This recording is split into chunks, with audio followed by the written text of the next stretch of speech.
Aloha mai kākou and welcome. Mahalo for joining us for day 2 of our virtual ocean classroom teacher workshop.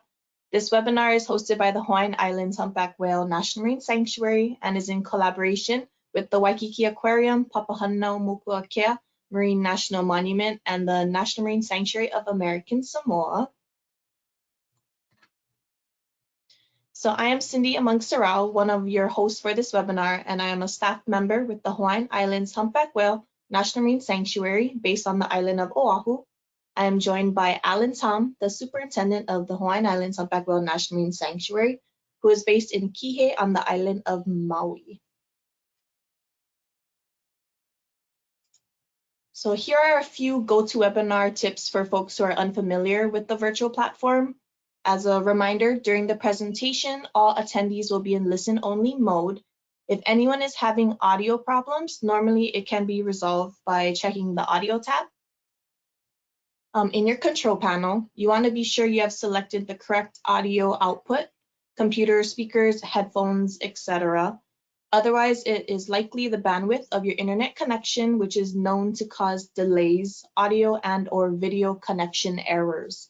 You're welcome to type questions for the presenters into the questions box in your control panel. And due to limited time, we will not be doing a live Q&A for each presenter. Instead, questions will be saved and shared with the presenters, and their responses will be emailed out to the email address you registered with for this webinar. Also in your control panel, you'll find handouts provided by the presenters that are available for you to view and download. We are recording both teacher workshop days and we'll house it on our websites in the future. So now I will pass it on to Alan. Okay, mahalo, Cindy, and welcome back to day 2, everybody. For those of you who were not able to join us yesterday, we had a great presentation from the Waikiki Aquarium and Patty Miller from the Humpback Whale Sanctuary. It has been recorded, so I am currently in the throes of closed captioning the video, and hopefully it will go online within the next 2 weeks so that you all can see the great lessons that were done yesterday. And yesterday we also had 2 guest speakers. We had Dr. Andy Rossiter from the Waikiki Aquarium, and we had Congressman Case. Today, we have the director of the Office of National Marine Sanctuaries joining us, and he's going to say a few words to you all in a few minutes. But I do just want to say aloha, welcome back to everybody, talofa for coming from those in American Samoa, and half a day to Mel out in Guam for participating. This lecture today, the 2 hours is also being recorded, and for those of you who participated yesterday, you know the drill. If you have questions, put them in the chat box and we will try to respond to them either in real time or after the video is done. So again, welcome to the Hawaiian Islands Humpback Whale National Marine Sanctuary. You see our staff here. We have staff on basically all the major main Hawaiian islands, and we have 2 visitor centers, which unfortunately are currently closed on Maui and in Kauai. And I do invite you all to visit them when we are reopened, and we'll give you a better idea of what the sanctuary program does.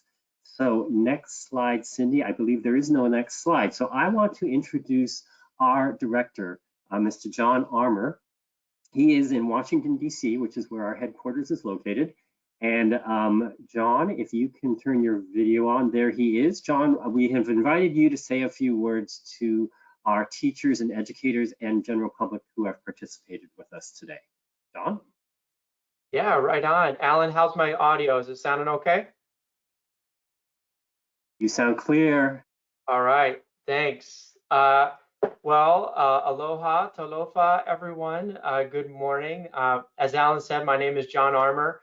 I am the director for NOAA's Office of National Marine Sanctuaries, and welcome to ONMS headquarters, which is the basement of my home in Columbia, Maryland for the time being.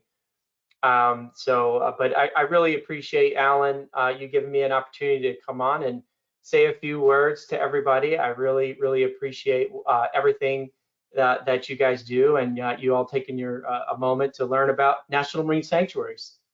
So as I said, I'm the director of the Office of National Marine Sanctuaries. And in addition to Hawaiian Islands Humpback Whale National Marine Sanctuary, We have over 620,000 square miles designated as National Marine Sanctuary or Marine National Monument under our under sanctuary protection, from the National Marine Sanctuary of American Samoa all the way to Stellwagen Bank off the coast of New England. And the National Marine Sanctuaries really connect people that are engaged in ocean conservation.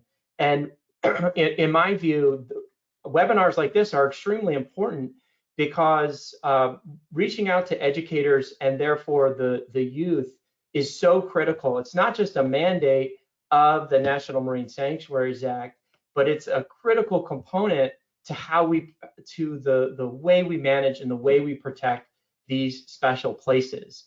We can't build walls around these places to protect them. We have to engage folks that are using them, and we have to engage them in their future.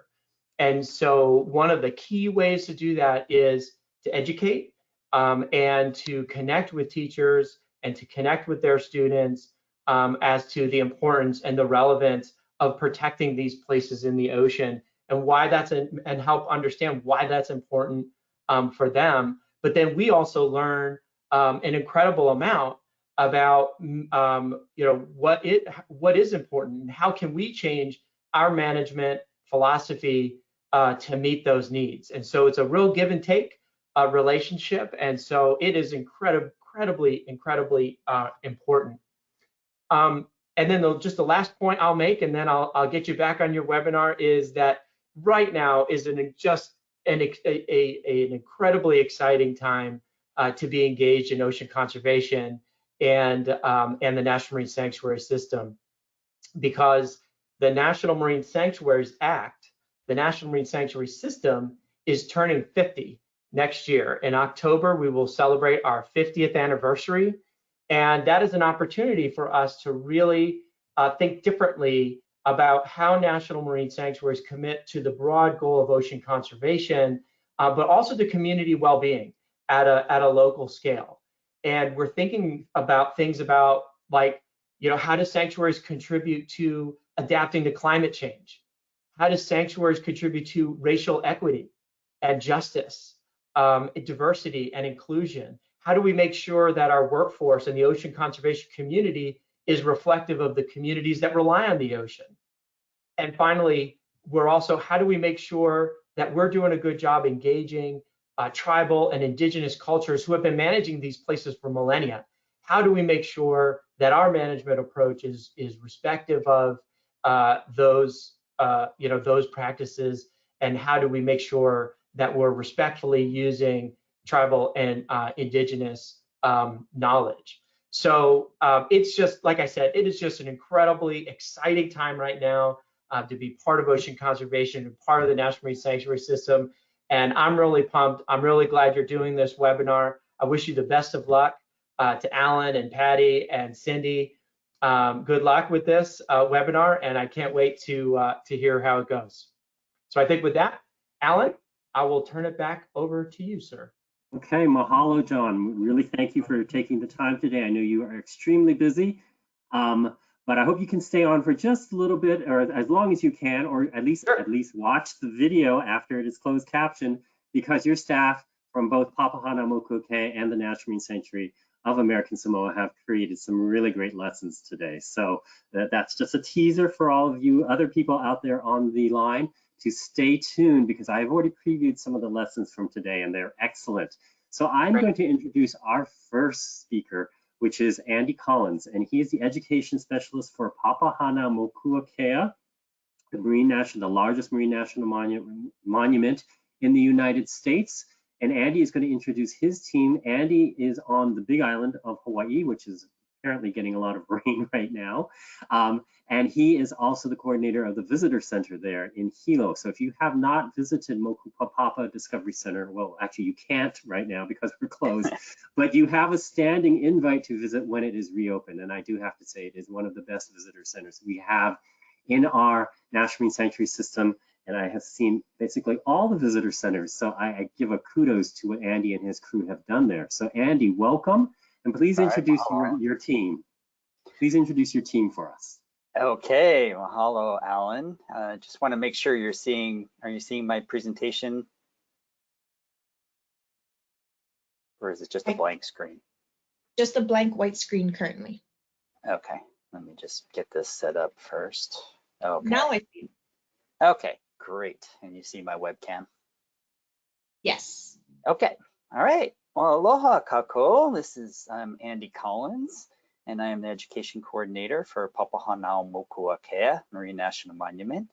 But before I get started, I wanted to run a quick poll, and then I'll introduce the rest of our staff. Just wondering, before this workshop, have you heard of Papahanaumokuakea Marine National Monument? You want to launch that poll, Cindy? Yep. So all attendees will probably see the quick poll on top of their screen. So please select your answer. And we have around 75% voted. So when it gets up to 80, I will close the poll for the results. All right. So 84% have voted. So I will be closing the poll now. Great. Wow, that's awesome. I'm glad that there's some folks on here that haven't heard of us yet, because that's our purpose. So 54% said yes, so about 50-50. So I'm glad those of you who haven't heard of Papahanaumokuakea are on the call. So now I will introduce our staff that will be presenting today. So I already introduced myself. And we also have Malia Evans, who is our Education and Native Hawaiian Outreach Specialist, also over at Mokupapapa Discovery Center, and she'll be coming on after me. And Justin Umholtz, who is an Education Specialist, also over at Mokupapapa Discovery Center. So together, along with a few other staff, we run our facility in Hilo and have field trips and take classes into our facility. So hopefully you'll be able to join us after the pandemic has retreated a bit.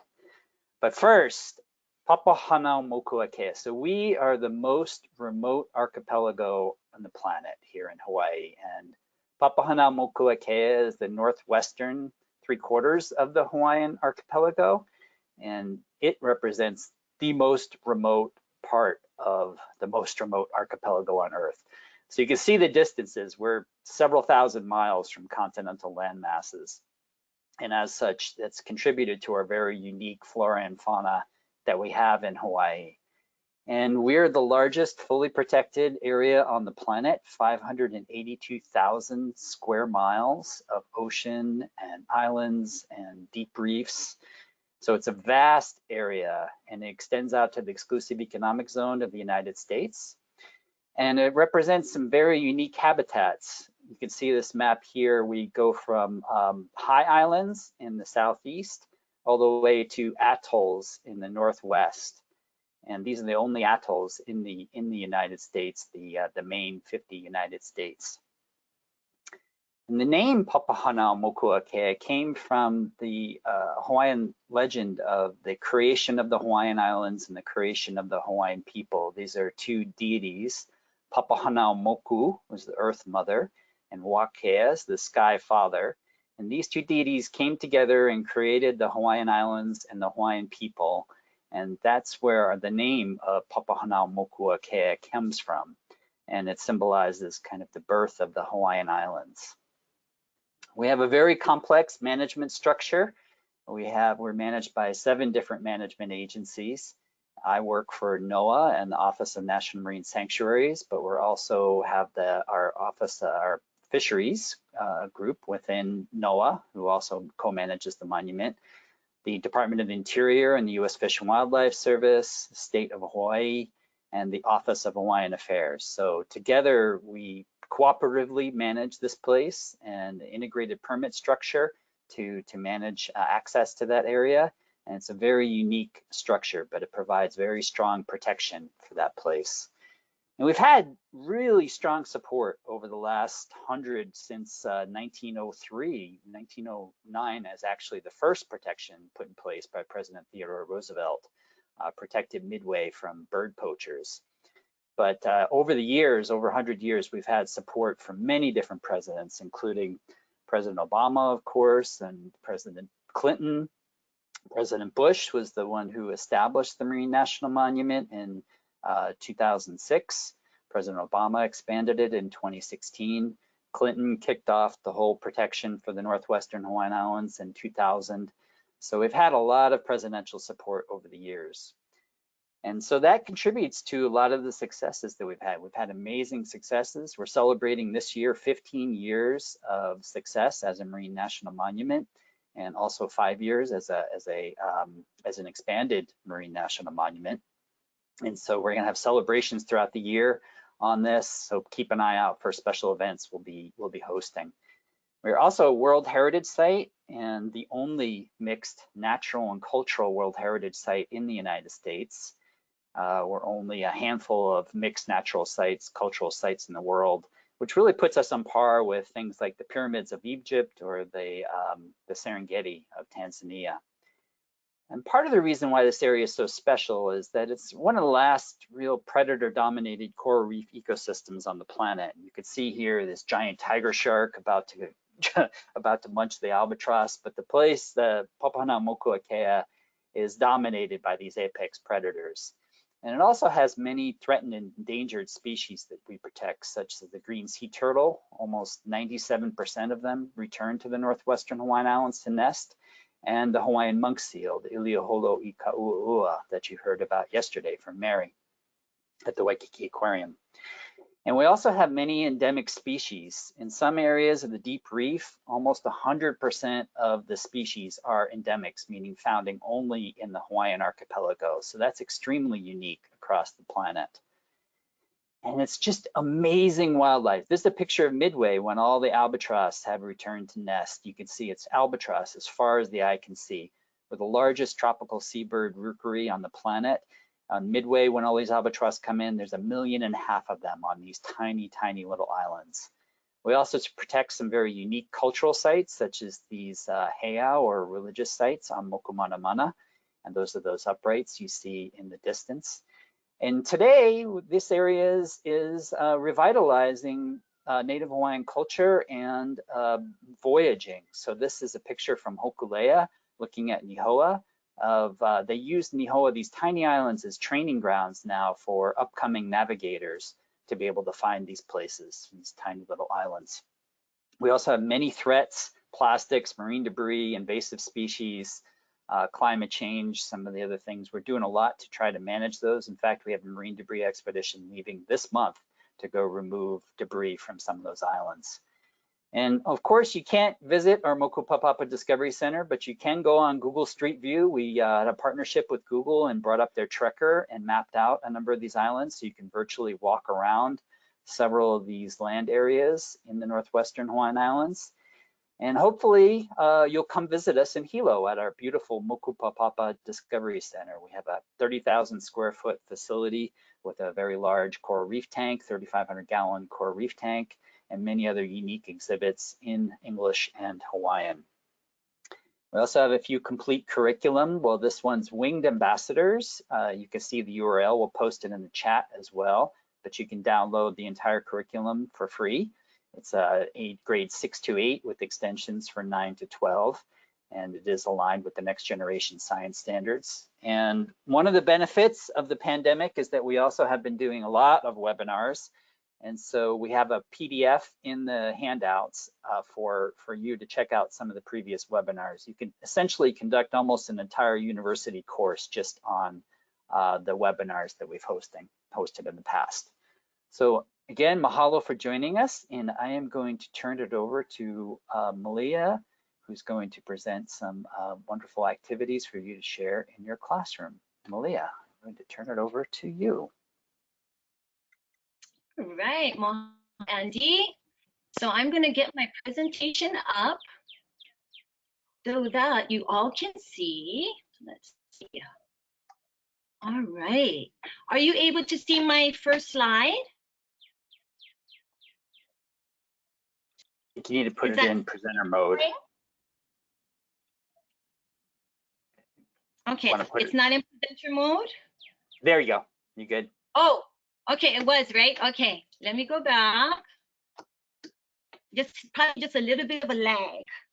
Can you see it okay now? Yep. You're good. All right. Well, aloha, talofa, welcome to all of you, and happy St. Patrick's Day. We're in the green. I just wanted to thank all of you teachers for the work that you do. It has been a rough year, and we truly appreciate your joining us today to strengthen your teaching foundation. I'll be sharing a quick overview on a lesson for K through 3rd graders entitled Hanau Ka'uku Ko'ako'a, Born is a Coral Polyp. You'll find the lesson plan and other docs in the handouts box in your control panel. I just wanted to acknowledge that this isn't my lesson, but a synthesis of the work of previous educators at Moku Papa, weaved in with chant, with music, and the movements of the body. So I just wanted to get a feel of where you all are joining us from. So we are going to do a quick poll that Cindy is going to pull up right now.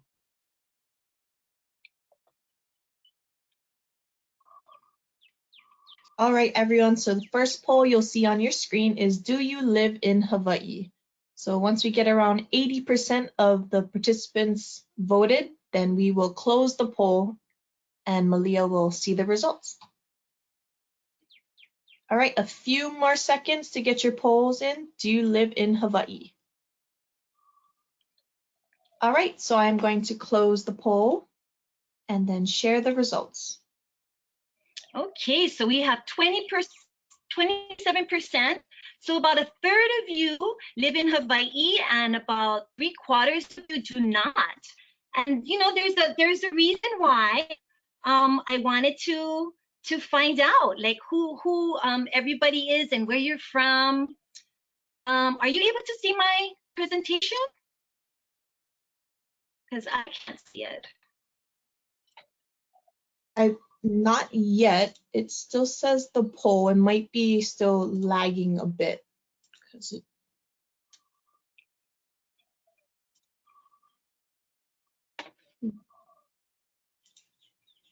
we have to open that back up again? Possibly. Let's try reopen your screen, I believe. Okay, there it is. It says slow network connection. All right. That's not a good thing.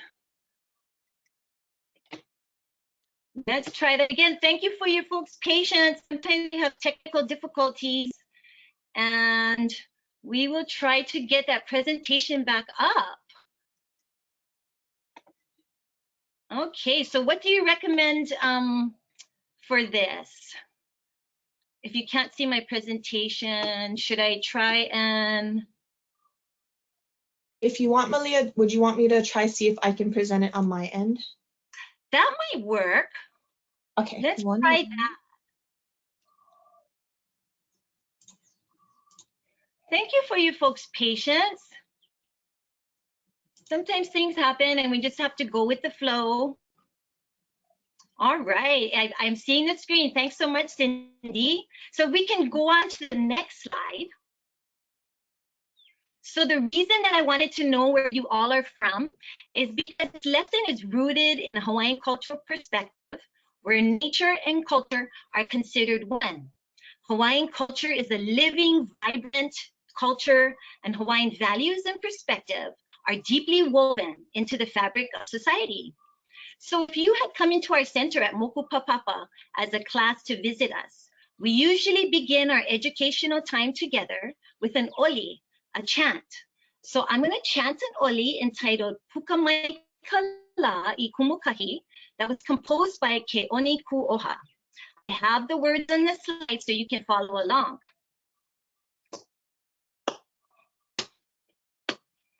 Puka mai kala I kumukahi Abeloana I legu ala ea, e vai aloha kamakanila ea, o Hawaiʻi loa ke ala hulala ea, I holani ke kuina I holani ku.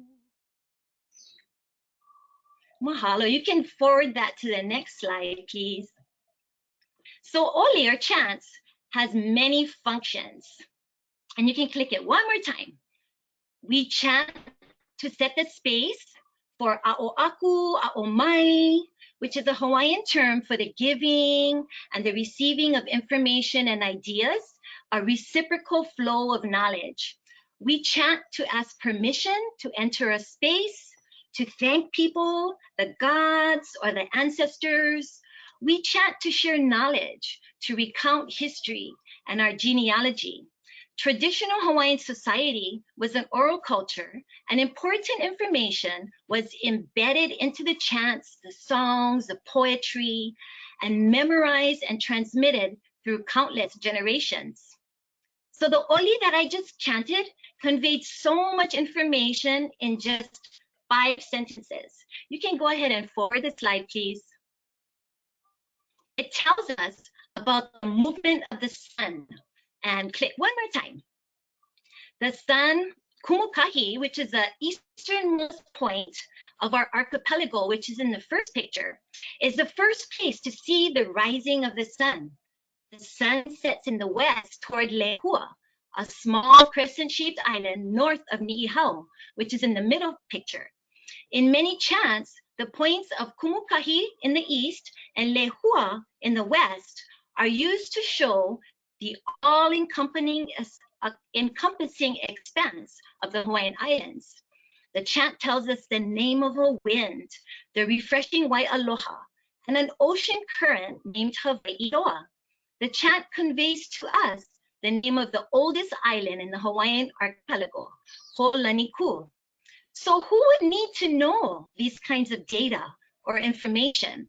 The movement of the sun, the winds, the ocean currents, the youngest island, and the oldest island.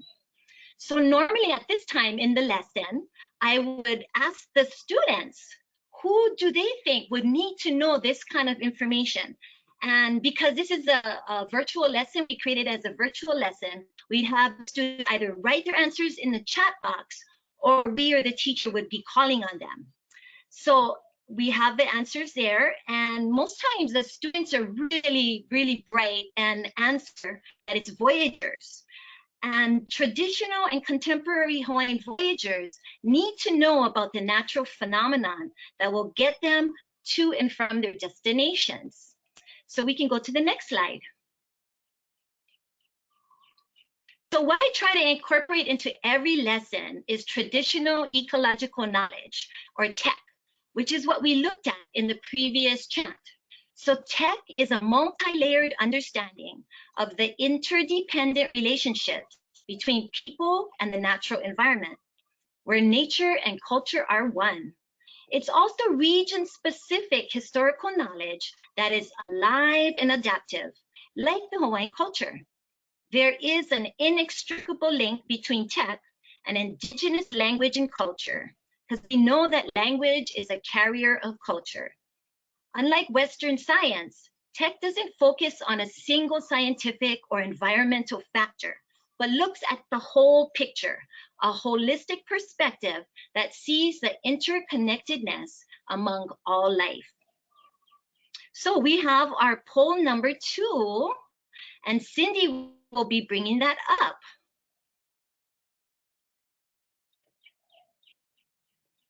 Okay, one moment. Sorry, folks. Oh.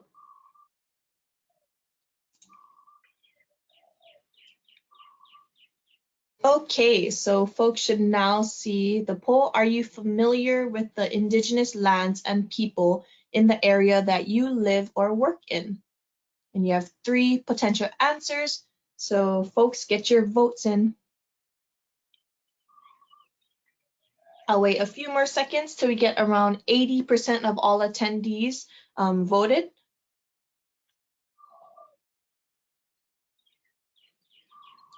Few more seconds. All right, so we're gonna close this poll and then share the results. Oh, nice. Okay, so very familiar, 32% of you, somewhat familiar, 63% of you, or not familiar at all, 5%. So this is a great time to learn about more about the native and indigenous tribes and people that are near you. I realize that many of you may not live in Hawaii and may view Hawaiian culture as not relevant to your geographical region. But I would like to, if you could advance the slide, please. I would like to encourage you to increase your awareness of the Indigenous history of the land around you. If you don't know the Indigenous people of your place, there is a website called Native Land, which is a digital tool that maps out Indigenous territories, treaties, and languages. It's broadly researched and crowdsourced information that is meant to encourage education and engagement on topics of Indigenous land. So make sure that you check out who the Indigenous people are in your area and start making those connections and building those relationships. Next slide, please. So the name of the lesson, Hanauka, born is a coral polyp, derives from one of the most widely known cosmogony in Hawaiian culture, entitled the Kumulipo. This 2,000-line creation chant is a recitation of the evolutionary development of the universe and a genealogy of the Hawaiian people. The chant recounts the birth of the first organism from the depths of the primordial darkness. Hanauka, born is a coral polyp. This epic chant describes the evolutionary progression of species that are born in pairs, with an ocean and a land counterparts who protect each other. The chant also recounts that the universe is composed of two realms.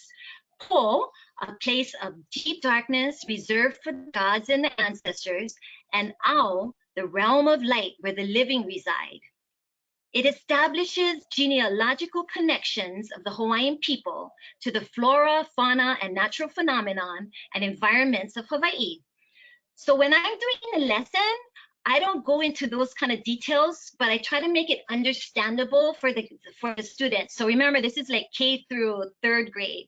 So I'm going to share with you what I would normally share with them after we introduce the first chant, Puka Mai Kala. So we have the students out there in the virtual land, and as I'll say, so oli are really important in the Hawaiian culture, in the past and in the present. So one of the most important oli that gives us a lot of information and knowledge is the Kumulipo. It is a 2,000-line chant that describes the birth of the universe and the natural history of the Hawaiian Islands and people. Some people believe a creator or God made our universe.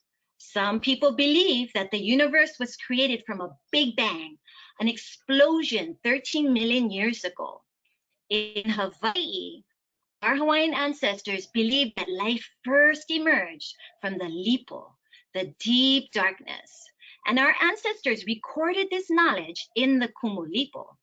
Throughout the chant, different life forms or organisms are born. Do you want to know what the first organism was that was born? The tiny coral polyp. And after the coral polyp, other organisms in the ocean and the land are born. But what's really interesting is that humans weren't born until after all of the other life forms. So in a Hawaiian perspective, we humans are the younger brothers and sisters of the plants and the animals and the islands that came before us. It's pretty cool to look at the natural world all around us as if they are older brothers and sisters. And how should we treat our elders? With respect, with aloha, with caring. So now we are going to listen to the first part of the chant. So make sure you are in a safe space. Close your maka, your eyes. Open your pepe'au, your listening ears, and imagine the first coral polyp being born from the deep darkness. Oh, kia we kahuli vila kahulu kia we kahuli role kaleni o kia we kuai kalai ho mahala mawi kamahala kia o makali po kawale wale ho kumono wai o ki mo kali po I boy we mo po I boy kali po kala kali po wale o no kumuli po boy kani hano po like boy we Ano go ano kan hea ko ano ki ko enu heri hopu no e ano kan e ko Hello, Cindy. kan ki Sorry. And we can go to the next slide. So I'll remind the students that they just heard a tiny portion of the 2,000 line chant, which can take over 4 to 5 hours to recite. I'll also emphasize how Hawaiians didn't have books, computers, videos, cell phones, or even TikTok, and that knowledge has to be memorized and passed down through oral transmission like the chants. So as a reminder, I just want you guys to know I'm skipping over a lot of the lesson, which you can find more details in the handouts. And I only have 20 minutes, so I wanted to highlight the integration of cultural and kinesthetic components. So in the lesson, after the kumulipo, we introduce the coral polyp and explain what corals and coral polyps are. We'll share models. So we usually will have some models of the coral. We have pictures to familiarize the students with coral biology and behavior and feeding. We'll also introduce the zooxanthellae and explain about their symbiotic relationship, which is kind of cool because we kind of frame it as BFFs, like best friends forever. So it's a really fun way to introduce the younger students to that symbiotic relationship. Then we'll have the students pretend, if we can have the next slide, please. And click again. Pretend to go on a canoe voyage to explore a coral reef. So I'll have the students get their paddles ready. We'll show them how to paddle. And then what I usually do is I will sing. So I'll get my ukulele and we'll sing a little song to get them in the mood to start paddling their canoe. So this is based on a song that was written back in the 1940s. One paddle, two paddle, three paddles, leave your phone at home. 14 on the right, 14 on the left, take me to a coral reef, look our best. And so we'll sing that as the students are pretending to paddle their canoe and do it as many times as we need to.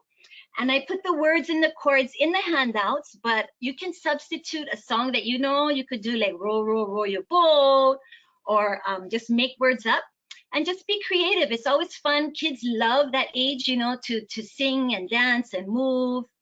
So once we've got the students out at the reef, we'll have them pretend to put on their mask, put their snorkel, and put on their fins. And then we'll just have them pretend to jump into the water and start the exploration of the coral reef.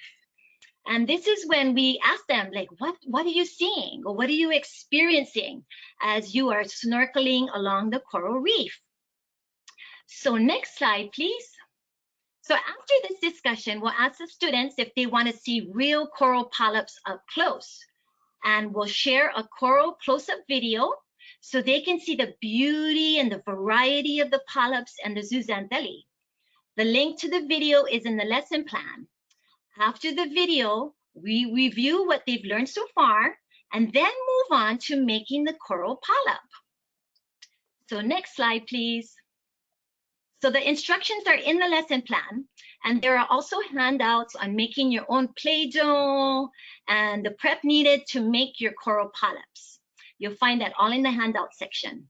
So making the coral polyps is so fun. You know, the kids, they love their Play-Doh, and there's little activities in there to get them focused and get them thinking about coral polyps. And you'll also be reinforcing what they've already learned about coral polyps and zooxanthellae as you construct your polyp. So it's fun. We talk about all the different elements as we create each single part of it, from the tentacles to the base where the hard skeleton is, to the zooxanthellae that we put on there. So it's a really good way to reinforce the information that you've already shared with the students. So after the students are done making their coral polyps, we usually have them bring them together everybody comes together and creates a coral reef. And we remind them that the coral polyp is the eldest ancestor of the Hawaiian people. And we have a kuleana, which kuleana is a Hawaiian word for responsibility, but also it's privilege to malama, to take care of them, because they are our elders. And we know that humans and the environment are interconnected. So yeah, this is a really fun activity for this age. And then the next slide, please. So if you want to utilize this lesson, send me an email and I can send you links to the chat audio files and other resources. I would encourage you to reach out to the Indigenous people in your neck of the woods and find out, you know, what are their stories of their place and what are their cosmogonies, and start to build those relationships if you haven't already. And then the last slide. I just want to mahalo all of you, and I wish you much aloha as you a'oaku, a'omai, as you give and receive knowledge and information. So aloha, ahui ho, and I will be introducing Justin, my colleague at Moku Papa, who's going to continue the theme of corals and how important they are for our people and our environment. So aloha. Aloha, mahalo, Malia. And I have to say, it's really fun to build lessons together. And one of the silver linings of this time has been that Malia and I have a little bit more time to collaborate and develop in addition to directly teaching. Can you folks see my screen okay? Yes. All right. So in light of that time for creation, I'm going to be introducing a new 2-unit curriculum that I've been working on in collaboration with some great coral scientists with University of Hawaii and with NOAA, the Coral Reef Conservation Program. And I'm not going to go into depth because it's not approved yet, but I am going to introduce the bare bones, and then we're going to practice part of it together for fun. So this curriculum is called Coral Checkup, and it's fun. It's totally virtual, although it could be adapted for the classroom. But it's basically making students the star of their own story. They're going to dive in and become coral scientists in training. We have at Moku Papa Discovery Center, I would say more of our coral curriculum has been geared toward elementary school. So it's been fun to get to focus a little bit more on middle school here. It can be bumped up for high school, and with a little bit more support would work for upper elementary as well. It's also very interdisciplinary, so it's drawing on Hawaiian coral reef conservation science, of course, but also Hawaiian culture, biogeography of the Hawaiian archipelago, and even language arts as we get into the presentations and questions. We're asking students to pick study sites of coral reefs in the main Hawaiian Islands and within the Northwestern Hawaiian Islands. As Andy mentioned, the Northwestern Hawaiian Islands are the area protected as Papahanaumokuakea Marine National Monument. And a big goal for me is that students, especially here in Hawaii, but worldwide, recognize that the Hawaiian archipelago is a vast and very diverse area that doesn't just include the 8 main Hawaiian Islands most of us are familiar with. The first thing I want to say, as my wife keeps reminding me, is you don't have to be coral experts. What we're doing in this is creating both a student guide and a teacher guide. The students are given a field journal, a field notebook that will be a downloadable PDF.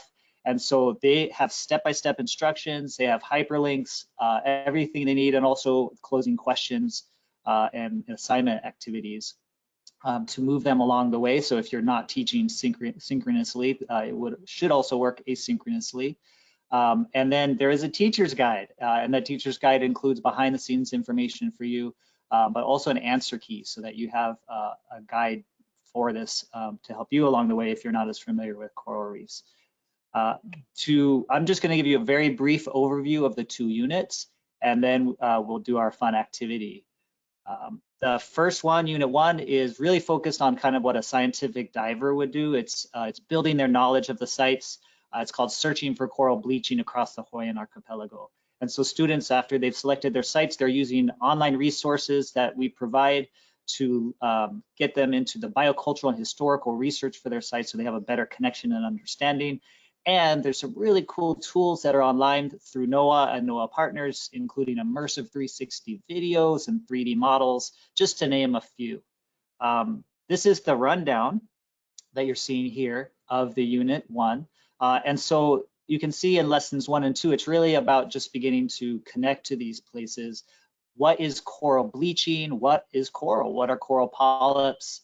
So they get into the biology of it, and then they get more introduction into their main Hawaiian Island and Northwestern Hawaiian Island sites, and especially the cultural significance and biocultural significance of these sites through those first lessons. And some really innovative tools.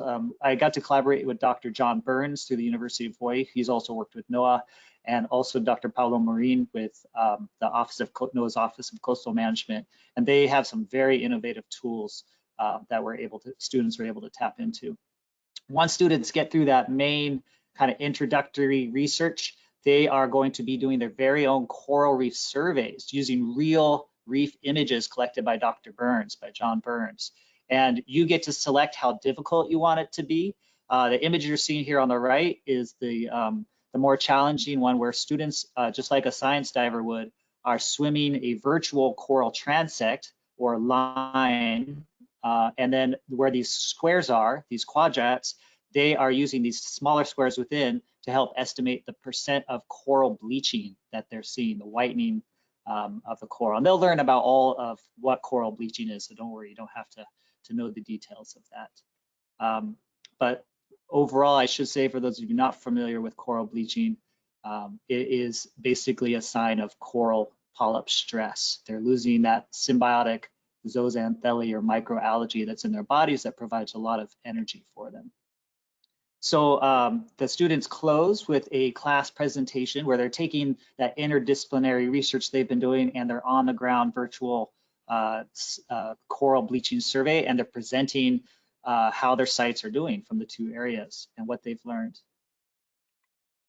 Unit 2 is the one that we're going to practice today, kind of a micro version of the lessons. I did in the handouts, there is a lesson that I put together that kind of pulls together some aspects from Unit 1 and finishes with a coral bleaching survey. So I would encourage you to download that. This one is just, we're going to do live and just for fun.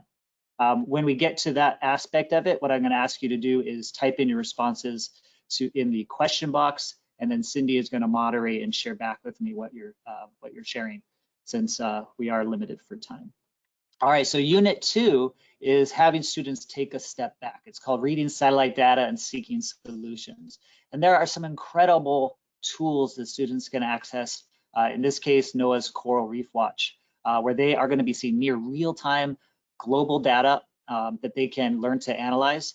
And then they're going to dive into what positive actions are happening on a local level and on a regional and global level that they can teach back or share back to their class, and also hopefully become a part of, so that they're agents of change. To break down those lessons as well, the gentleman you see here in the picture is Dr. Paulo Marin, who I mentioned earlier. He was generous enough to not only offer technical support, but he created short tutorial videos. So he's walking students through step-by-step how to read this data that we'll be looking at. We also tap into a really great tool I would highly recommend you all check out, called NOAA Data in the Classroom. If you type that into a search bar, it'll come up immediately.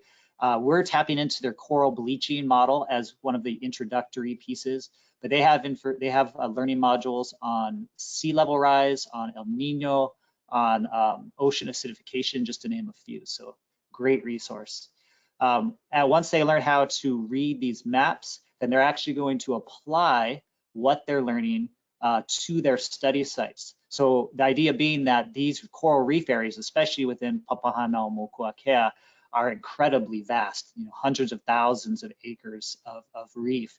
And so we need that global view, that satellite view, to be able to identify the areas that are under the most stress and most likely need on the ground coral scientists assessing the health of those reefs. All right, and then as I mentioned, I just want to reemphasize, in environmental education, it's very easy to focus on the doom and gloom, and I think it's very important for students to see themselves as positive agents for change. They don't get overwhelmed with the problems.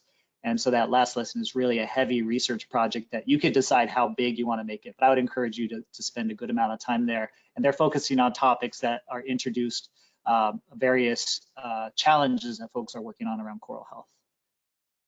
Okay, so if you are ready, we are going to do the exercise together. And I don't know if you can see my cursor, so I'm going to shift over to the Google Slides pointer. What we are looking at here is one of those coral reef watch maps. So we are looking at a sea surface temperature anomaly map.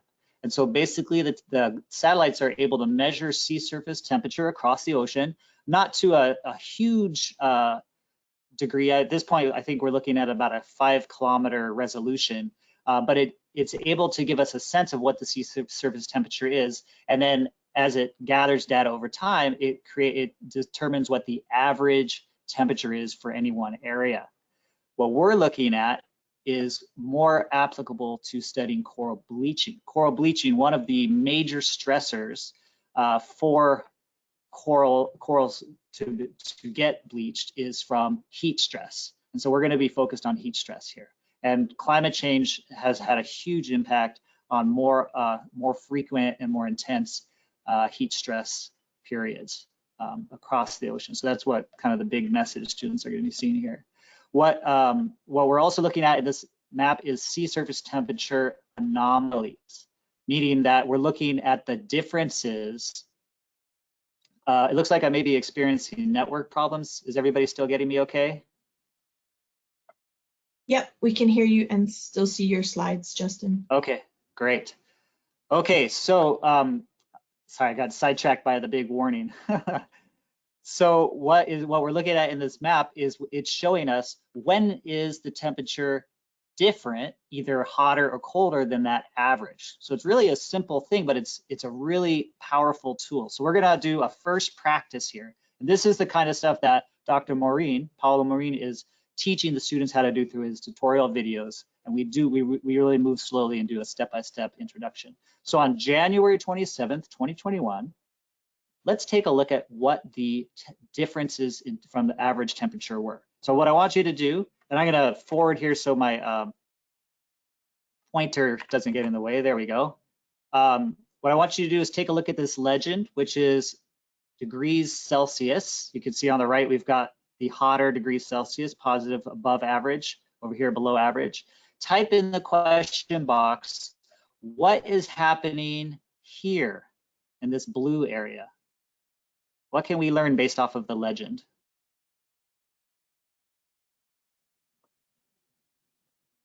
And Cindy, I'll leave it up to you when you feel like the appropriate time to share back is.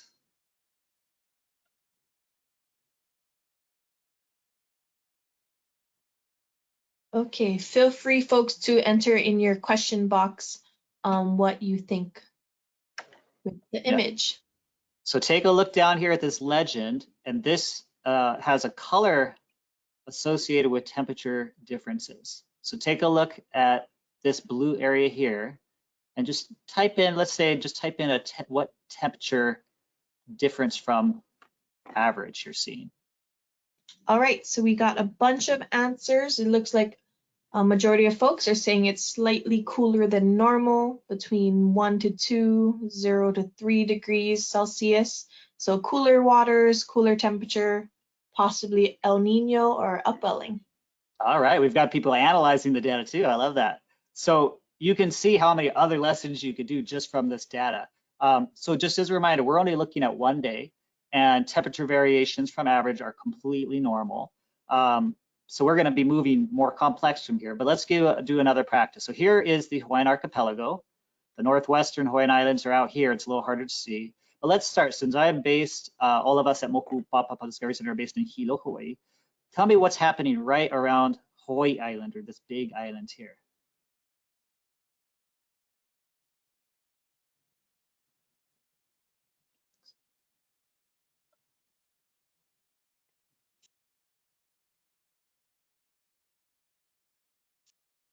All right, So everyone's inputting in the chat. Thank you guys for your participation. So folks are mentioning that a little bit warmer waters, slightly above normal, the coastal slightly warmer, gradually heating, and yep, that kind of sums it up. Great. And the last thing we can see here is that in the Northwestern Hawaiian Islands, you can see a lot more oranges and reds. So just like you're noticing, we're getting a little bit above average temperatures in the 1 degree Celsius above average. By the time we get out to the Northwestern Hawaiian Islands, we're seeing more in the 2 to probably about 4 degree Celsius above average. And so as just a reminder, hotter temperatures are what cause coral, one of the main factors that cause coral bleaching. So we're gonna go deeper with that. All right, this is a lot of information in one place. So again, we're gonna break it down, and I go even slower for the students. So what we're looking at here is a detailed map of the main Hawaiian Islands, and this is definitely one of the tools your students will use. And instead of looking at one day, we're now shifting to looking at weeks. And this is what is most important, is the longer and the hotter that the ocean temperature is, the more likely there's coral bleaching or even coral mortality. And so the way that coral scientists have decided to measure this, using those two variables of temperature above average and length of time, is what we call degree heating weeks. They use a shorthand of DHW. But basically, degree heating weeks is for every, well, one way to look at it is if it is 1 degree above average for 1 week, that is 1 degree heating week. So if it's 1 degree above average for 2 weeks, 2 degrees heating weeks. So that makes a lot of sense, right? So that's focused on time mostly. So now we're gonna also look at temperature. So let's say it's actually, just like we were looking in the Northwestern Hawaiian Islands, it's 3 degrees above the average temperature for 1 week. That also equals 3 degree heating weeks. Or if it's 5 degrees above average for 1 week, that's 5 degree heating weeks. So you don't have to worry too much about that. I just want you to understand that it's not just the length of time, but also the intensity of the heat that's caused. So what we're going to do now is we're going to use those tools that you've started to, the analysis tools you've been building, and we're going to analyze this map here. This is the, well, for September 15th of 2020, this was the current data. Then there are forecast models from that, looking out 4 weeks, 5 to 8 weeks, and 9 to 12 weeks, which is generally how degree heating weeks are analyzed. What's super cool and what I think makes it really accessible for students is that there is a gauge that really helps interpret the information. And so you have blue being no stress, yellow being a watch, which means that there's at least 1 degree heating week. Warning, this orangish color is telling us that we're getting into the 2 to 3 degree heating weeks. Once you hit 4 degree heating weeks, we get into this lighter red alert level 1. And alert level 1 means that there is very likely going to be coral bleaching wherever that hits.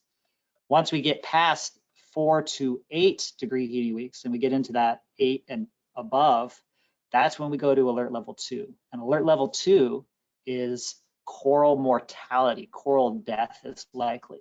Because when coral polyps lose that symbiotic algae, that zooxanthellae, they are weakened. The longer they're weakened, the more they're vulnerable to other diseases or other problems that could eventually lead to death. So what we hope to see is, even if something goes into alert level 1 especially, that it won't last very long, and then it won't occur again in a long time, so that the coral has time to recover and get that symbiotic algae back into its body. All right, so that said, let's practice again. So using this gauge and using this current map here, tell me what you are seeing. Let's analyze what's happening around the main Hawaiian Islands. So go ahead and type that into your question box, and Cindy will share a couple of your answers.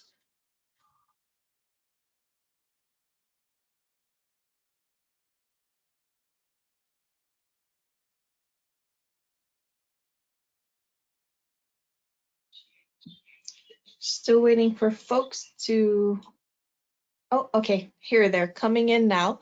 So All right. temps are increasing over time, slight warming, warmer for longer. Yeah. Yep, around those. Great. Excellent. So we're noticing we're under a watch, but not everywhere. So that's one thing, is even if the main Hawaiian Islands are under a watch, there's nuance. So this area there's no stress at all.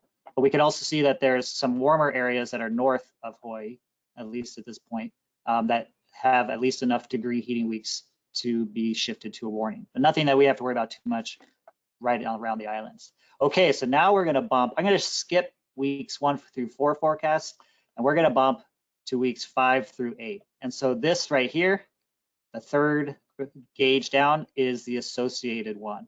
So what I'd like you to do is look at these gauge colors, connect it to the colors you're seeing on this map, and then type in what's happening around the main Hawaiian Islands. And again, I know it's a lot to type, so just keep it simple. What's great for the students is they are actually associating with it with their specific study sites. And it's a little good geography practice for them to place their sites in this very scaled out map.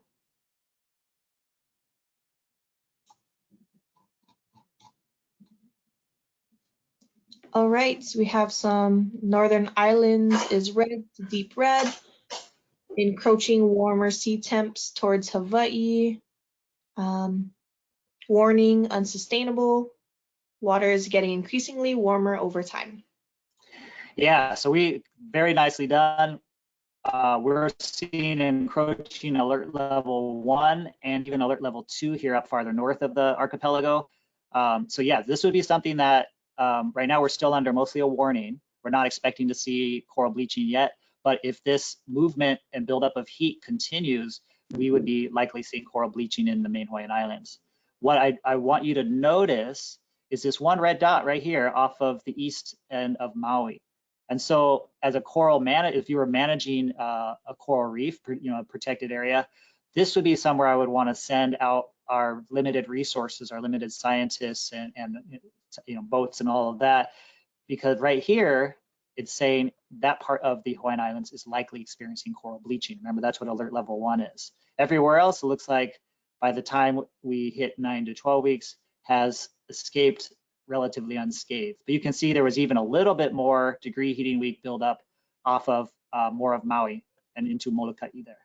So that's the kind of information that your students can pull out from this website, which is incredible, and the different tools that you can see that are created by Coral Reef Watch.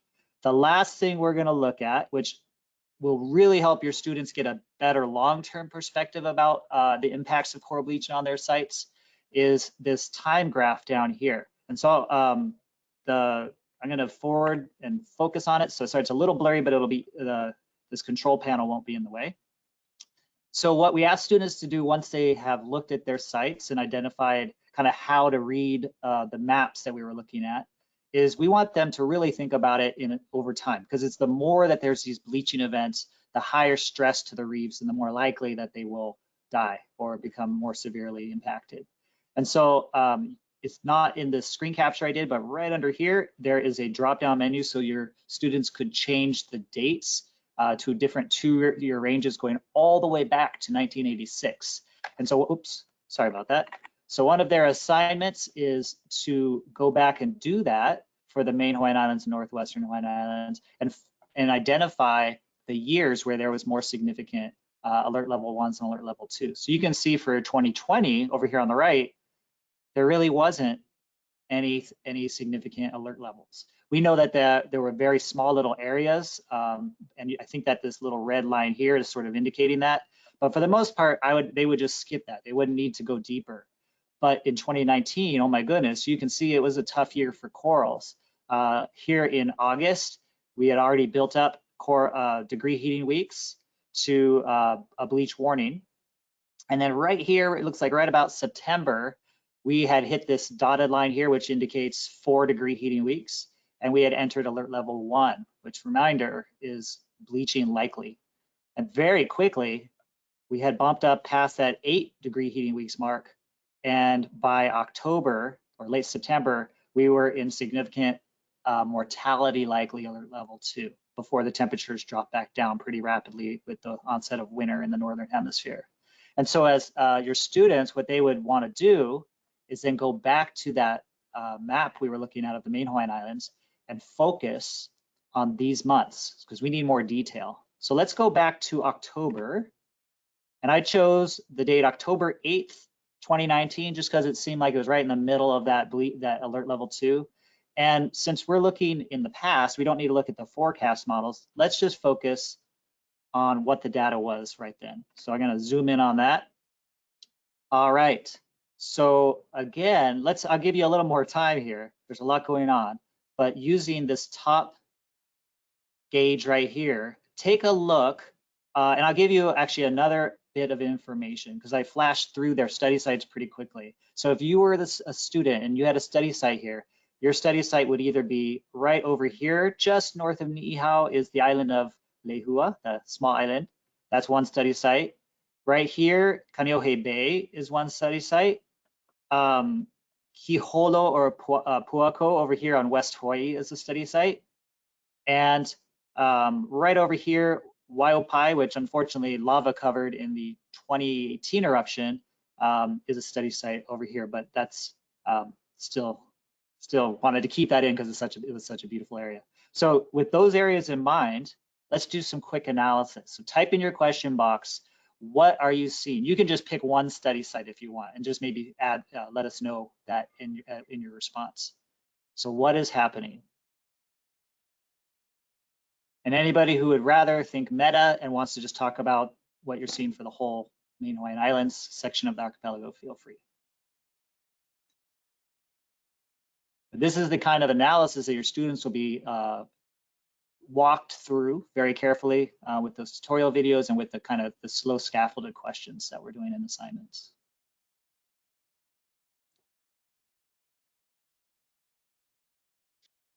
All right, so we're getting a couple of responses in, Justin. So Western Hawaii alert 2, warning alert 1, and yep. that wraps it up thus far. Okay, yeah, this is a big question. It's a lot to type, I understand. I'll give you a couple, another minute, but I know I'm pretty limited in time. So what I'll comment on while you're typing is just again that your students will see that there is nuance in the way that these heat water or these thermal stress events occur. And so again, the sites that we use, for example, where we are in Eastern Hawaii, you can see really hasn't been under the same stress as Western Hawaii, which has significant even mortality level heat stress. Parts of Maui Nui as well, but other areas like Kaneohe and Lehua right now are only under watch or near warning. The last thing that your students would do that we're not going to do today is they are instructed to not just look at one day, but to look across that whole period of time that we saw on the year view graph to see how these heat maps change. So they're going to actually probably go to late September and then scroll all the way through to the end of October. And what they will see and what they'll need to take notes on and provide information on is how these alert levels or the degree heating week colors shift around and maybe impact their sites. Because I can tell you, having done that later in October, at least alert level 1 shifts down and hits Lehua and Kaneohe. So that's the kind of information they'll be able to pick up at the click of a button. Did anyone write anything else, or should I move on? Yeah, there's quite a bit of responses. So some being Eastern located sites in warning zones, but Western sites in alert ones. Western Hawaii alert. Let's see. Kauai is susceptible to coral damage, alert 2, getting warmer the whole state for the most part. And yep, and a few others, but. Great. And again, we're looking at a snapshot of one day. So as your students move, get familiar with this tool and are looking across multiple days, even just within a couple of weeks, they'll see a big change and they'll start to understand how this works. And ultimately what we want to see is in their presentation that they're sharing back to their class. Yeah, my site was experienced 5 different bleaching events, 2 of them at alert level 1, 3 of them were at alert level 2.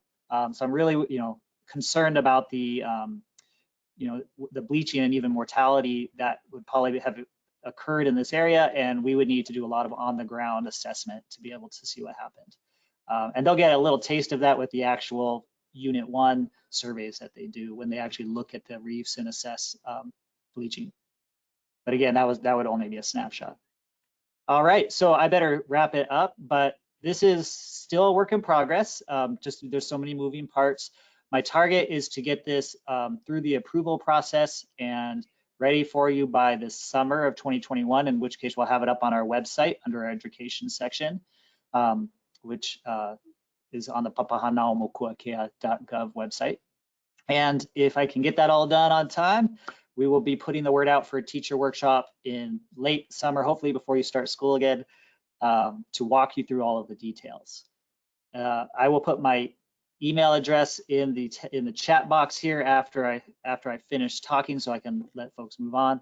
And I also have a couple other resources in the notes section, which I don't have pulled up right now, that I'll put in the chat box to share with you. So thanks everyone, and just really appreciate all the collaborative support in creating this. Okay, mahalo Justin, and mahalo to Malia and Andy as well for giving us a really quick overview of our largest marine protected area in the United States. And really, for those of you online, this was only a snapshot of what Papahanaumokuakea has to offer. Their education program is very wide and diverse, so please feel free to check them out. We are running just a little bit over time, but that means that we're going to continue even if we run over time, because we've got a great presentation coming up next. So those of you who can stay with us, please hang in there. We're going to go now to south of the equator. The only territory south of the equator in the United States is American Samoa, and I'm so proud to introduce Isabel or Belle and her team. For those of you who have never been to American Samoa or have visited our sanctuary program there, you are missing out on a really special place. And obviously I'm biased for that. So I'm going to turn it over to Belle right now, and she's going to introduce her team. Belle, take it away. Thank you, Alan.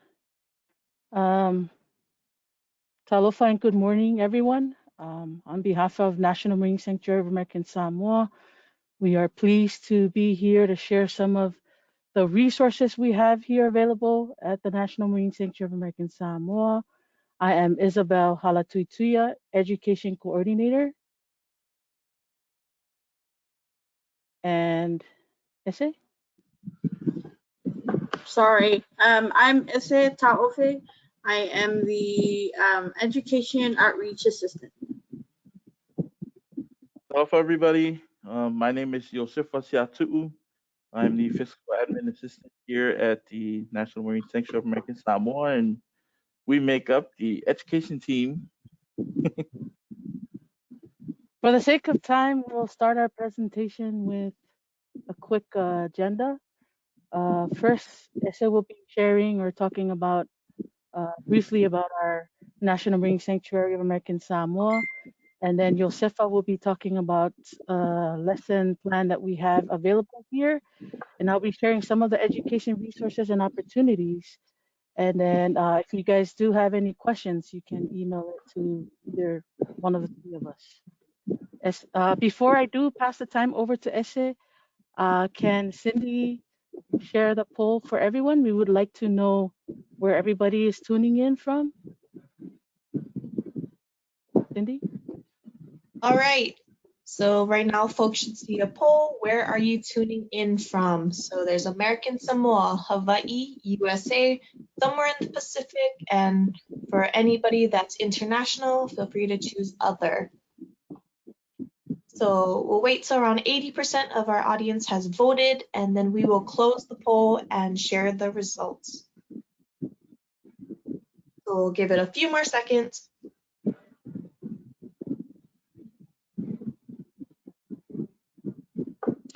All right, we will close the poll and now share the results.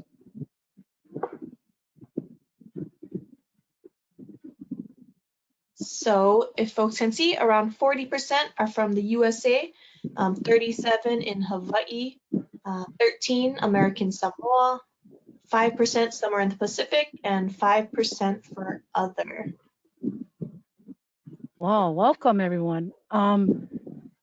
If Cindy can also share our second poll question, we'd like to know who are the people that are tuning in, educators, informal educators, community members. All right, folks, so your second poll is now open, so feel free to choose which category that you fall in. And we'll continue letting folks vote. We have around 65% of the audience voted. All right, a few more seconds, and then we will close the poll.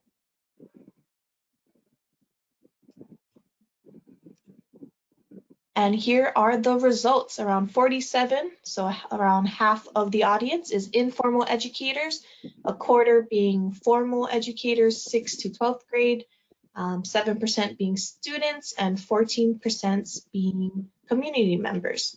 So back to you, Belle.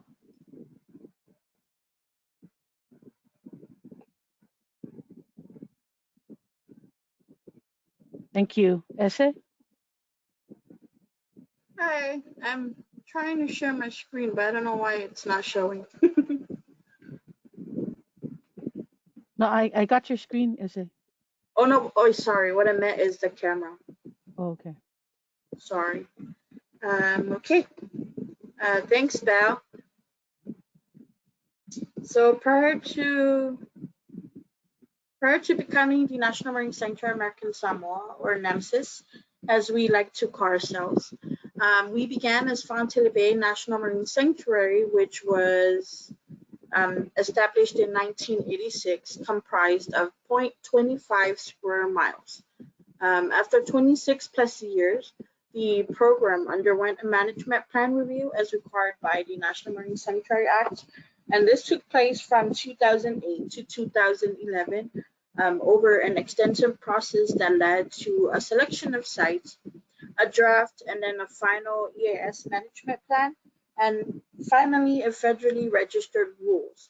So in saying these words, cannot underscore the years and extensive process to engage the community, the villages, and agencies through detailed consultations, which led to the enactment by the United States Congress of the new NAMSIS.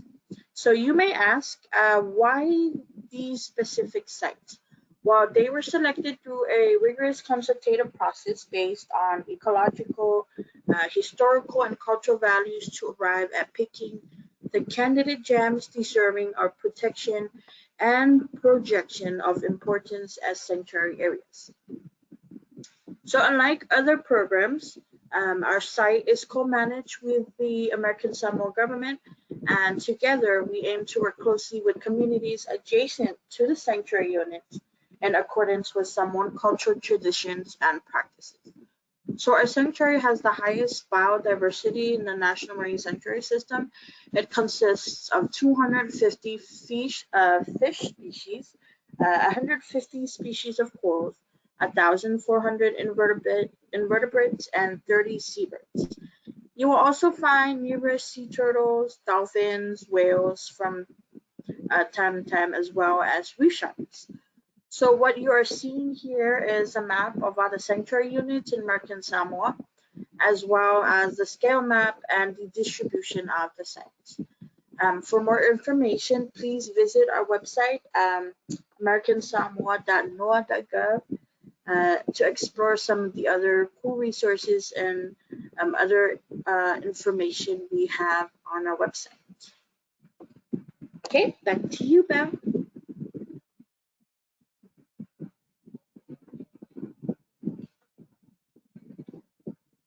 All right. So, as teachers, we love to engage our students' attention before the lesson. So, I'd like to start off with a brief activity.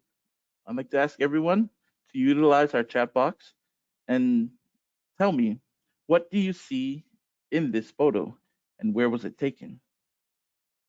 I'll give you a few seconds to Type down your answers, and then we'll move on to our next photo.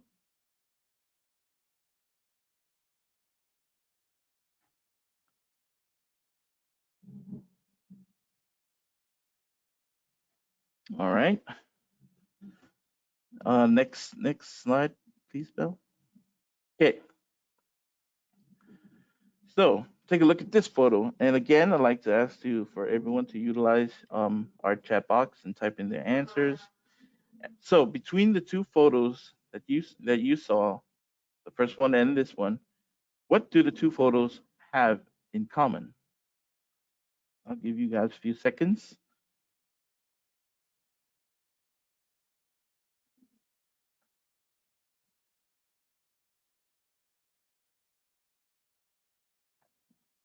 All right. Okay, so if you guys said plastic, you are correct. Great job, everybody. Plastic, what they have in common. Next slide, please, Bill. So,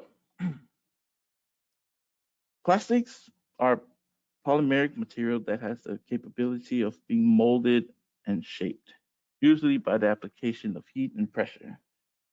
This property of plasticity, often found in combination with other special properties such as low density, low electrical conductivity, transparency, and toughness, allows plastic to be made into a great variety of products. Next slide, please, Bill. All right, so a brief history on the plastic. It was a Belgian chemist by the name of Leo Baekeland who created what was called Bakelite in 1907. He is also known as the father of plastics industry. Bakelite is an inexpensive, non-flammable, and versatile plastic, which marked the beginning of the modern plastic industry. So dozens of different types of plastic are produced today, such as polyethylene, which are widely used in product packaging, and polyvinyl chloride used in construction and pipes because of its strength and durability. Next slide, Bill. Now, when you look around, plastic is everywhere. So here are just a few examples of items that are made with plastic. In developed economies, about a third of plastic is used in packaging and roughly the same in buildings in applications such as piping, plumbing, or vinyl siding. Other uses include automobiles, furniture, clothes, toys, medical devices, and more. Next slide, Bill. Okay. A question most people ask is, how does plastic end up in the ocean? Our ocean is filled with materials that don't belong there.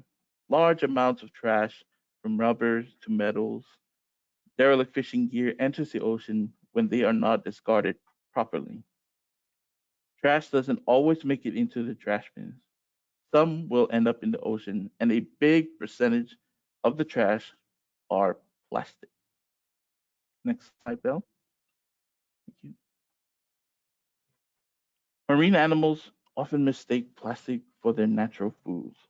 Seabirds eat small things that are bright and colorful, and they also feed them to their chicks. A turtle can mistake plastic bag for its favorite food, which is a jellyfish. Once ingested, the plastic can build up and cause blockages in their stomachs, making it hard for these animals to digest any food. Plastic ingestion can harm humans as well. Most plastic products are made using toxins. Once it reaches the ocean and fish ingest it, the toxins are absorbed in their fatty tissue. These fatty tissues are what humans eat when we consume the fish. Next slide, Belle. Another impact plastic has on the environment is plastic entanglement. Marine debris entanglement is a major problem that affects a large number of marine animals. Most of the trash that end up in the ocean are dumped directly into the ocean by ships, sometimes illegally. Derelict fishing gear are abandoned and marine animals are entangled inside them, decreasing their swimming abilities and disrupting their feeding habits. Plastic entanglement can be deadly.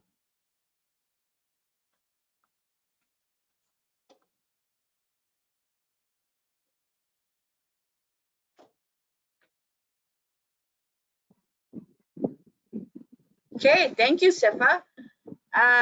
Now it's time for some plastic fun facts.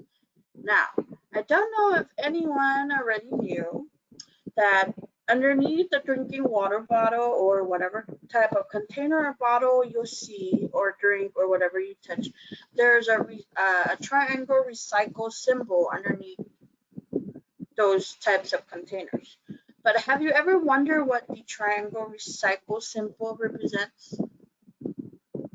Well, I have done a million times. At first, I thought it was just a number telling me how much the container is or how much it weighs. But a fun fact is, at the bottom of most plastic containers, you can find a small number inside a three arrow triangle recycling symbol as indicated by the photo shown. So the number is a reference to what type of plastic container is made of. The recycling code, it constitutes of numbers from 1 through 7, and sometimes below the numbers you will also find the abbreviations for the plastic type as shown on the photo. So you can see the 1 inside the triangle recycle symbol, and underneath you will see peat. Well, you guys should know that peat is not even a name for a person.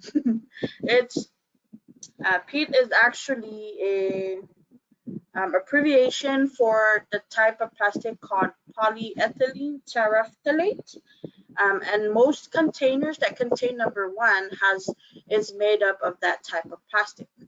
Now, number 2 plastic type is HDPE, which stands for high density polyethylene. And most widely accepted plastics for recycling are number 1 and 2. And most plastic containers are types 1 and 2. A number 3 container is made of polyvinyl chloride, and some common materials made up of number 3. Number 3 plastics include pipes, shower curtains, and also seat covers. Then there is number 4 through 7. Okay, next slide, Belle. So you may not know this, but microplastics are floating all around you in the air, including now. So every time when you sit down to eat, they either land on your food, invisibly becoming a part of your stir fry or pasta or whatever you eat. So over the course of a meal, you're most likely consuming around 100 bits of microplastic, and over the course of a year, closer to 7,000 pieces of microplastics. So along with fat and carbohydrates, your body is also getting a steady dose of plastic waste. Next slide, please, Beth. So recycling is one of the best ways for you to have a positive impact on the world in which we live. It is important to both the natural environment and us.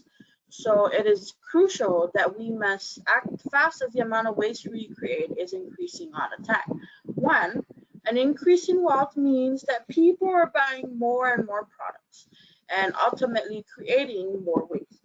2, new packaging and technological products are being developed, and many of these products contain materials that are not biodegradable. 3, new lifestyle changes such as eating fast food, buying a new car, buying a new cell phone, whatever the new technology we have nowadays means that we are creating additional waste that isn't biodegradable. Thank you for listening to Plastic Fun Facts with Essay, and I'm turning over the floor to Sifa. All right. So at this time, we're going to go into a short commercial break. A great way for us to engage the community and promote ocean conservation awareness is through advertisement. Over the years, the National Marine Sanctuary of American Samoa have produced several radio jingles. So what I'm about to play is our latest radio jingle that they play every morning. So I hope you guys enjoy.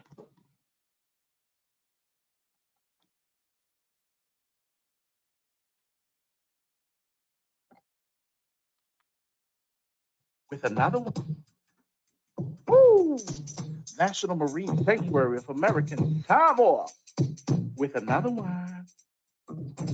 Now it's up to us to protect and save the ocean from its climate change, coral bleaching, and pollution. Keep your village clean, your home and your land. Think blue, go green. Let's all take a stand. Let's work together to save our ocean. For more information, visit the South SFPF Sumia Ocean Center or call 633-6500.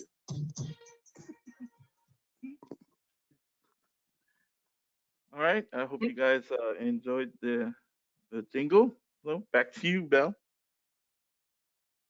Thank you, Sefa. So Sefa and Issa have shared some of the information about plastic and some interesting facts. Here, I'd like to share some of the activities that you can implement in your classroom. For instance, measuring and monitoring trends in plastic use in schools and communities. The photo you see is a tally sheet created by NOAA to tally debris collected. Documenting their trash and comparing it over time or comparing areas will help identify the cause and effect. A good example, a few summers ago, we did this activity with our summer school students in 4 different venues or villages. The data collected really helped us tell a story. So these, out of the 4 different villages, 3 had more plastics, mostly water bottles, bongos, chips, while 1 village had more aluminum cans and a very few plastic. What was the story about that? It turns out that this 1 village drinks from their tap water, while the other 3 are under boil water notice. So this is a very effective activities for students to compare and do research of why are there more plastics here versus the other area.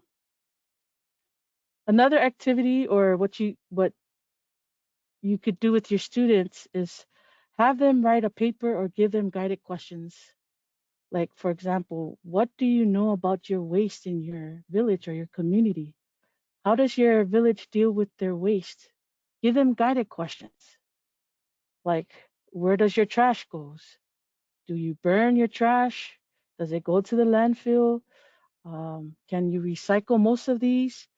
And then maybe take them on a field trip to the landfill so they can actually see what the problem is. Like, what happens if all the landfill is overcrowded with trash?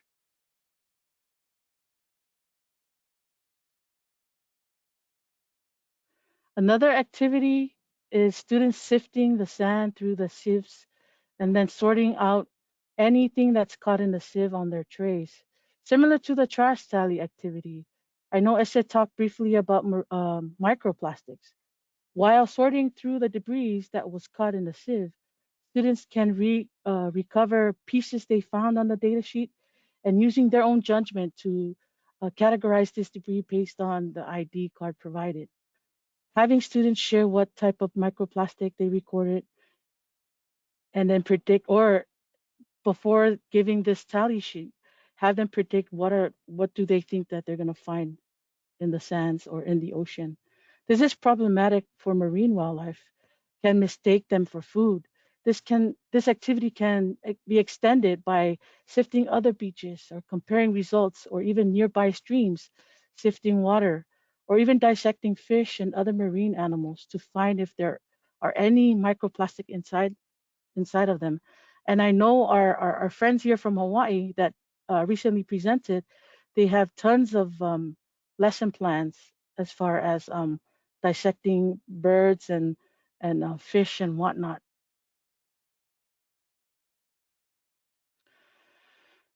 Now, if you can refer back to the introduction activity, the icebreaker, many people are not aware of just how much plastic is hidden in their beauty and personal care routine. For instance, the icebreaker I mentioned, at first glance, you may notice plastic used to package your shampoo, makeup, shower gel, almost every personal care product you own. At second glance, you may pay attention to everyday plastic products that you've always used without considering that their plastic footprint, your toothbrush, your razor, your disposable face wipes, your cotton buds. Perhaps when you look even closer, you will notice the tiny spheres in your face scrub are made of plastic. Even your favorite eyeshadow also has plastic glitter in it. But not all plastic is visible to the naked eye. So these are good activities for students to actually test out these products and see if they have plastics or some of the plastic materials that Sifa mentioned.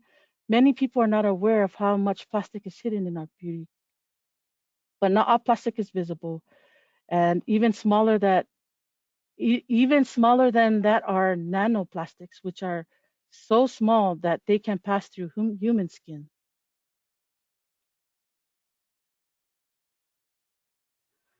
And then, of course, the reduce, reuse, and recycle.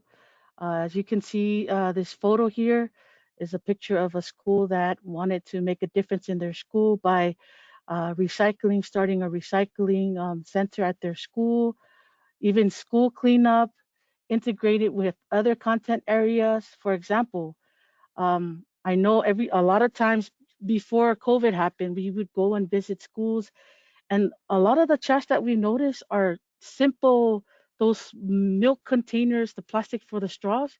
You see them lying all over the place, and chips and junk food. So you can integrate or ask Department of Health to do either a talk or presentation on eating healthy. So that's a way you can integrate eating healthy versus junk food, because right after they eat their apples, they can just throw it on the floor and it should be okay.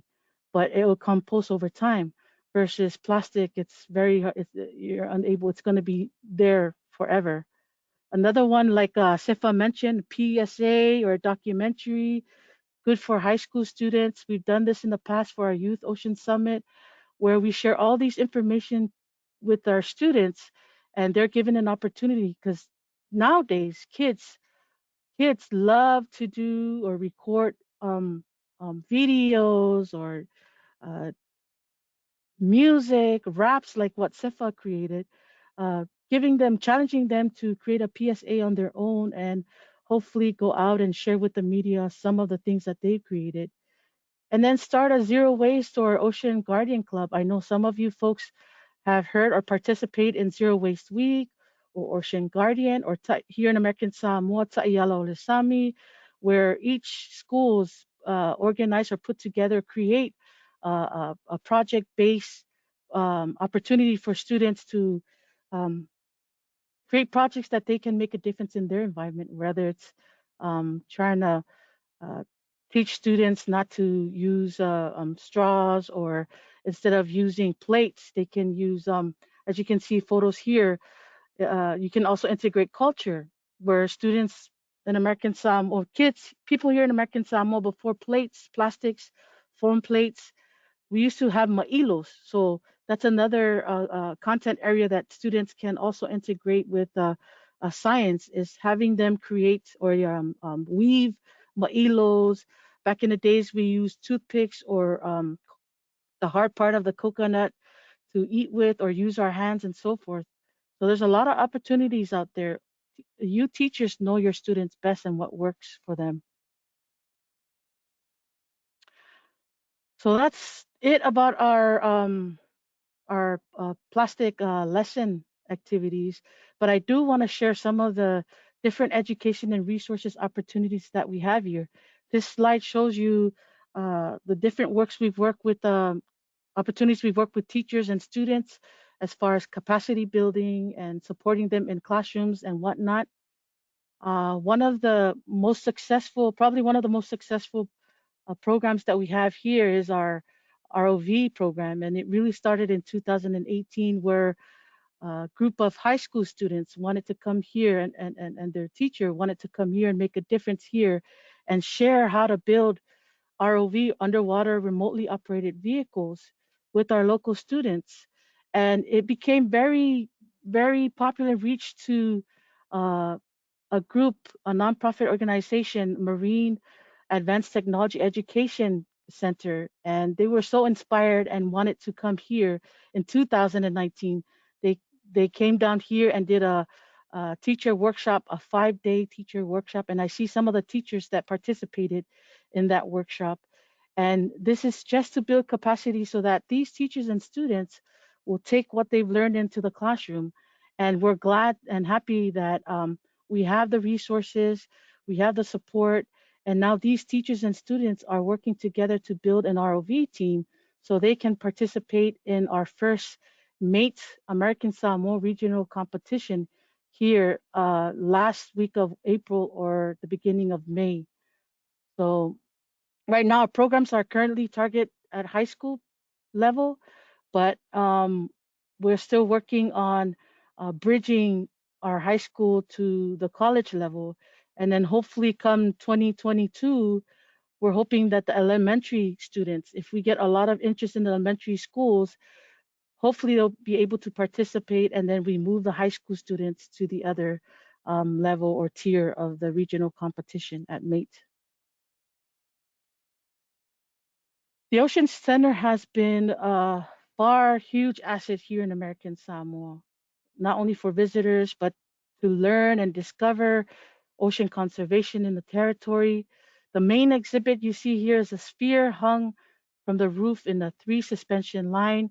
Researchers at NOAA developed Science on a Sphere as an educational tool to help illustrate Earth system science to people of all ages.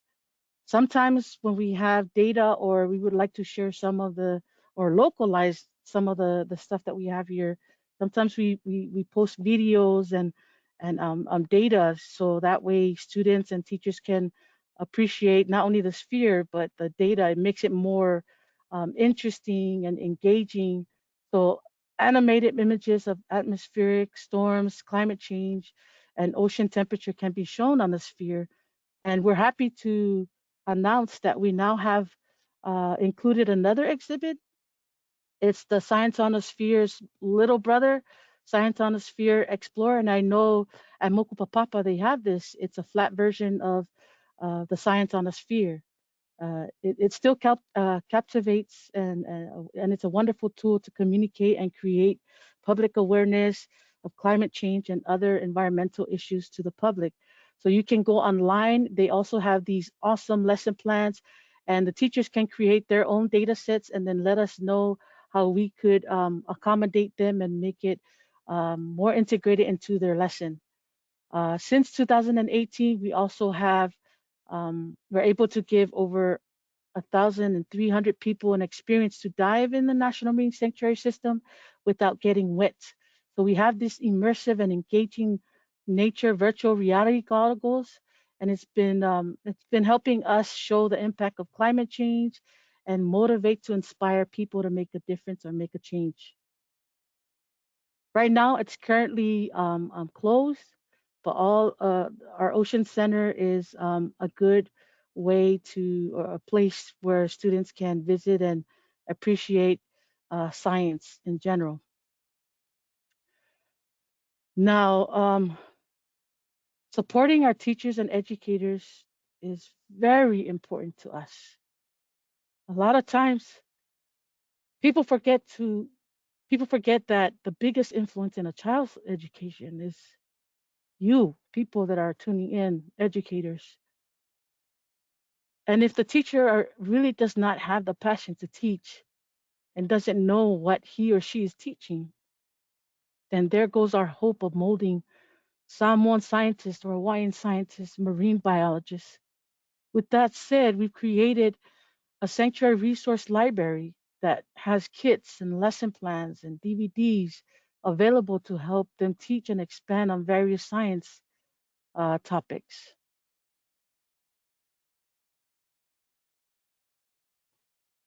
So I'd like to share some images. So these are some of the free resources we have available. So the teachers would have to register with Ala Ese, who presented or shared facts about plastic. She will give you a registration form, and she will give you pretty much this. This is a link to all the stuff that we have. And if you click on the teacher resource catalog up here, you'll be able to have access to all of the materials that we have, from books, resource books, textbooks, books for kids, DVDs that we have available to support your lesson, to expand on your lesson, games. And we were very fortunate to have all of these materials through our partnership from NOAA's Office of Exploration and Research, Mate Center, National Marine Sanctuary Foundation. We have all these kits available for teachers. It's not meant to be kept in the closet, it's meant to be used. And then we also have a bunch of ROV kits. Stockbridge and Mate Center were able to donate some of these, and all these are available for teachers to check out. So, like I said, it's available for teachers, parents, community leaders to borrow for youth learning opportunities. And that's all I have today. So if you are interested, or if you have any questions or would like to register, we'll type in our emails here for everyone to see and write us. Thank you. Mahalo, Bell. Mahalo to your team, Stefa and Alase. Folks, thank you so much. This concludes our 2-day workshop. I just want to check and see if Cindy has any more slides for you. Oh, she does. Okay, so this webinar will be archived once it gets closed captioned. If you go to the ONMS webinar series homepage, you'll see not only these past lectures, but a whole host of other past lectures from all over the National Marine Sanctuary Program that you can watch at your leisure. So feel free to check that out. If you have any ideas for upcoming topics, please let me know. Next slide, Cindy.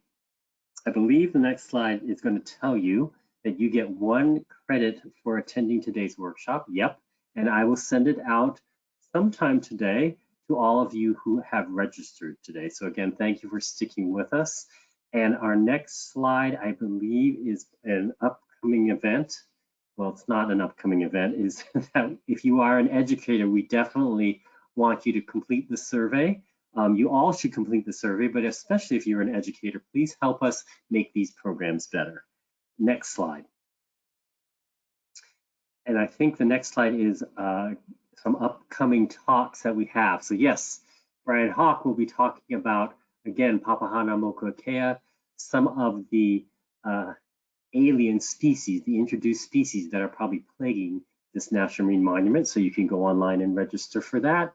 And then following that, we also have a talk about cephalopods or octopi in Hawaii by Dr. Heather Ward. She is a state aquatic marine biologist. So please feel free to join us for that.